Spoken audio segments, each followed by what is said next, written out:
Hey Yardners, welcome back to the channel. Today's video picks up where the last one left off, where I'm going to be removing some plants from the ground and trying to overwinter them in my greenhouse and giving you a few tips and tricks on that process. So let's go ahead and get started on today's project. So these are some of the plants I'm going to be trying to overwinter in my greenhouse this year. I've really enjoyed these geraniums. I grew them from seed. And so I am going to be digging these up. Of course, I'll be deadheading them too, but you can see it's pretty wet here in the Pacific Northwest right now. I'm going to be digging these up, and I just have a stack of pots, nursery pots, that I'm going to be, putting them in and trying to overwinter them in the greenhouse. And I'll probably be cutting them back a little bit, but aren't they gorgeous? I really would like to save them if I could. And then over here, I do have more Lantana, which I've had really good luck overwintering.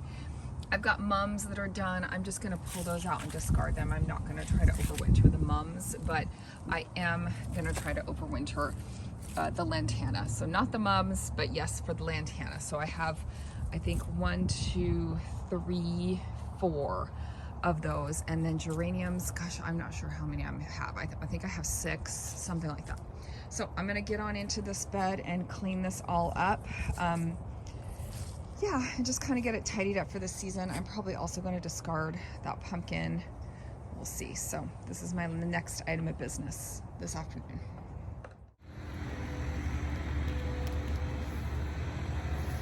You can see they came out pretty easily. And I'm going to have to put more dirt in these pots, but I wasn't sure how much dirt was going to pull out with them.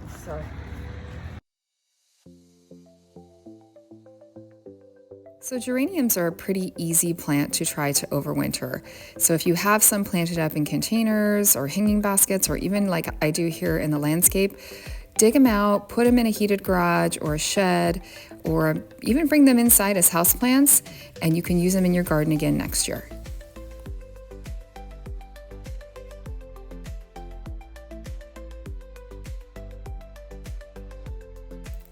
So this is what the front bed looked like after I pulled out all the Lantana and all the geraniums.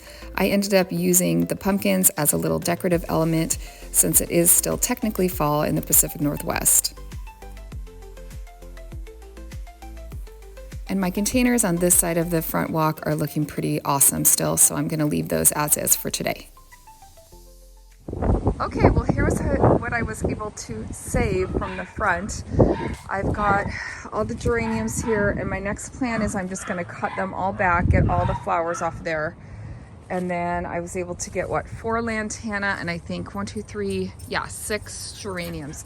So if you think about this, the cost of this in the spring, like this is $100 worth of plants, easy, when they're in full bloom in the spring, right? And so the fact that I'm going to overwinter these and try to save them is going to save me so much money if I can get them to overwinter, and then next season I can just either pop them back in that spot or I can use them someplace else. So I'm really glad that I got this done today. My next step, like I said, is to just cut everything back, even the blooms that are gonna happen. Even if they're budded up, like say this one, I'm probably gonna get rid of that too, just to, and there's a budworm on there, so I need to check those too. But just to make sure they're actually, gonna go into dormancy, and then I need to backfill them with some dirt, because I tried to leave as much dirt as I could in the bed and just take them out by the roots. But anyway, cost-effective, economical way to, if you have a garage that's insulated, a shed that would stay a little bit warmer, it's worth a shot, right, to save some money in the garden. It looks pretty wet and goopy out here, because it is. You can see I trimmed a bunch of stuff away, or maybe you can't see, but the next step I did, hey Max, get out of there, is I cut everything back, especially the Lantana, because it has all these, see these are spent blooms. And what that plant is trying to do, is send energy to those little seeds, which again, I don't really want. So I tried to cut them back. They also had a lot of blooms on them still, so I want them to go into dormancy. So I'm gonna cut everything back. I cut all the blooms off of the geraniums, and then I repotted them, and I was not careful about it at all. Like, I just shoved them in dirt. The point here is just keep the roots alive, keep them moist, keep the plant warm enough not to freeze. And what'll happen here in the next couple weeks is a lot of these leaves, I'll go in here and groom them off as they die back. But what I did is I sprayed them really, really hard with some water. Highly recommend doing that if you are overwintering plants like this in a warm environment, because it's a really good environment for buggies, right? So bugs can survive. Those little budworms I saw on that one, I just blasted everything off of there. And yeah, I'll let these hang out and kind of set up and dry a little bit, although it's supposed to rain later today. But like stuff like this, I will get in here later and groom, you know, on those cold days. When I'm in the greenhouse, I can go in and fiddle fart around with this, because I do want to make sure any of these like desiccated leaves are out of here so they don't encourage any rot, you know. So any munched on leaves, things like that, I'll go in and start to groom. And of course, in the next couple weeks, I will pay attention for any bugs or pests and make sure that they are looking good. I mean, the other thing you could do is you could spray them with some neem oil, you know, as a preventative, but I just don't have enough to do a big load like this. So I think what I did is going to be fine. This one's not draining very well. I will, you know, keep checking on them, but I've had really good luck, especially with geraniums. So they are an easy one to overwinter, I would say, in any kind of, you know, if you have like an insulated garage, like even if it's cool, as long as it's not going to freeze, they should be all right. So anyway, that's my process. I will tell you in the spring how things go with that. But just to show you in the greenhouse what I've got going on in here as far as overwintering, you can see I've got just a little bit of stuff in here.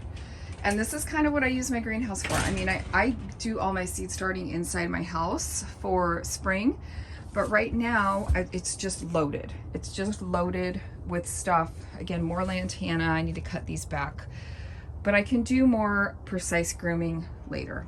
Right now, it's just a matter of like getting everything protected before it gets too cold, before it gets too, yeah, basically before it gets too cold. But you can see I'm overwintering quite a bit of stuff. I've even got a whole hanging basket hanging out in here. And yeah, so if you've never overwintered, tried overwintering, I would recommend it. It can be, you know, you can have success or failure. You can see I've got my fuchsias in here too. But overall, I tend to have more success than failure. So usually it's worth it for me to try to do this in the greenhouse. And again, here's another one. I could cut a lot of this back. I noticed this one did not make it. So again, stuff like that, I can groom, I can take that stuff out as we go.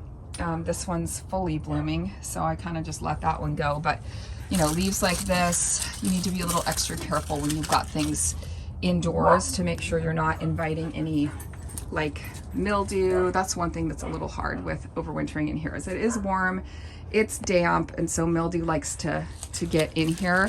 So every once in a while, I'll, like on a nice day like today, I'll open up the doors and just let some airflow in, or turn on the little fan, and that helps too. But here are just some of the things that I'm overwintering this year, just to give you a little sneak peek.